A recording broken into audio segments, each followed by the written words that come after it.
El neoliberalismo y el mercado de trabajo desde una perspectiva de género.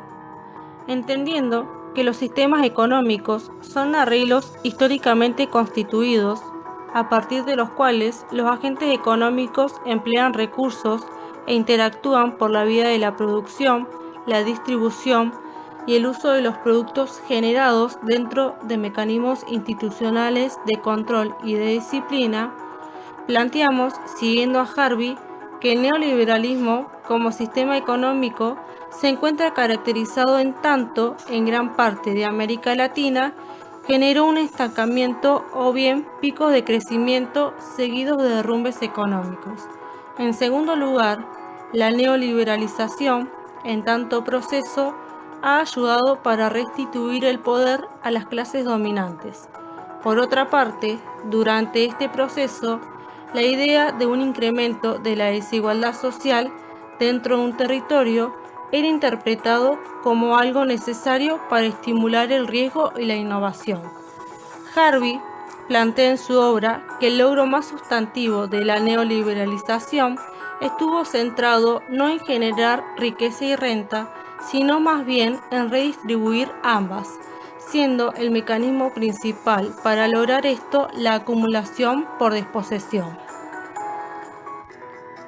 Esta acumulación por desposesión presenta 4 características principales. La primera hace referencia a la privatización y mercantilización, siendo su objetivo principal descubrir nuevos campos a la acumulación de capital, caracterizado por la privatización en menor o mayor grado de toda clase de servicios públicos. La segunda se refiere a la financiarización, la cual tuvo lugar después del año 1980, estando fuertemente marcada por un carácter especulativo y depredador. La tercera característica es la gestión y la manipulación de la crisis, lo que significa que aparte de la gran manipulación financiera neoliberal, nos encontramos ante una fase más profunda que implica la difusión de la trampa de la deuda, como un instrumento distintivo de la acumulación por desposesión. Y por último, identificamos a las redistribuciones estatales, lo que implicó que el Estado se convirtiera en el primer agente en la aplicación de las medidas redistributivas, llevando a cabo una búsqueda de modelos de privatización y de recortes sobre el gasto público que compone el salario social. Otro de los rasgos distintivos es la idea de individuos que se incorporan en el mercado de trabajo como sujetos individuales con personalidad, caracterizándose como meros factores de producción incorporados a través de un contrato, pero dentro de este proceso un contrato a corto plazo, con el fin de maximizar la flexibilidad. Durante este proceso de neoliberalización, la tecnología de información era la tecnología privilegiada, permitiendo la actividad especulativa y la maximización a corto plazo del número de contratos.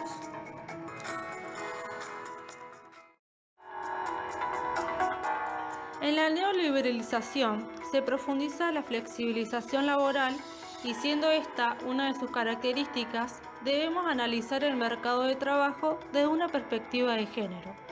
En los ámbitos económicos, profesionales y laborales, tradicionalmente se han venido otorgando funciones y papeles distintos a los hombres y mujeres. Esto se puede observar en cómo, a lo largo de la historia, las mujeres no fuimos visibilizadas como sujetas autónomas, como sujetas con la capacidad de elegir, negándonos el reconocimiento como seres racionales y viéndonos solo como seres emocionales, destinadas al ámbito privado, al ámbito del hogar, asignándonos solo roles de madres y cuidadoras. Esto provocó grandes diferencias entre hombres y mujeres respecto a las tareas que desempeña cada uno para el mercado laboral y las de tipo económico, determinando así algunas de las desigualdades de género más importantes. Por otra parte, En el mercado de trabajo de los países desarrollados se observa claramente una segregación ocupacional tanto horizontal como vertical y a la vez importantes desigualdades salariales, de discriminación y de acoso laboral. Las consecuencias de estas diferencias laborales se manifiestan en todos sus niveles: económicos, sociales, laborales y familiares, quedando siempre las mujeres en una situación de desventaja. Por último, es importante agregar que se ignora el trabajo de carácter reproductivo no remunerado que desarrollan las mujeres en sus familias y comunidades. De esta forma, nos interesa distinguir el trabajo productivo del trabajo reproductivo. Para ello, se debe entender que el trabajo reproductivo es aquel por el cual no se paga, que no es reconocido, es invisible, que no está en las estadísticas y que generalmente lo hacen las mujeres, las disidencias, y por otra parte, reconocer que el trabajo productivo es aquel remunerado. En la representación clásica de cómo se dan las relaciones en la economía, en el esquema del circuito económico, el trabajo reproductivo aparece invisibilizado. De esta manera, Picchio propone ampliar el tradicional esquema del flujo circular, incorporando la reproducción en el que se distingue tres funciones económicas: ampliación o extensión de la renta monetaria, expansión del nivel de vida ampliado y la reducción o selección de los segmentos de población.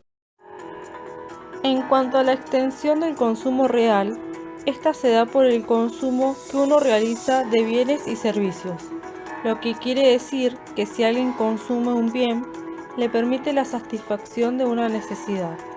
Si se compra la harina, la salsa, el queso y hay alguien que amasa, hay una tarea para realizar la comida que implica el cocinar, y en eso se amplía el consumo real.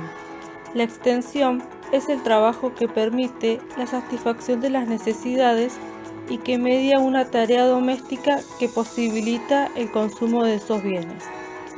Un ejemplo de la expansión aparece cuando alguien lleva a los chicos al médico, al colegio, lo que implica que quien lo haga se encarga de los horarios también.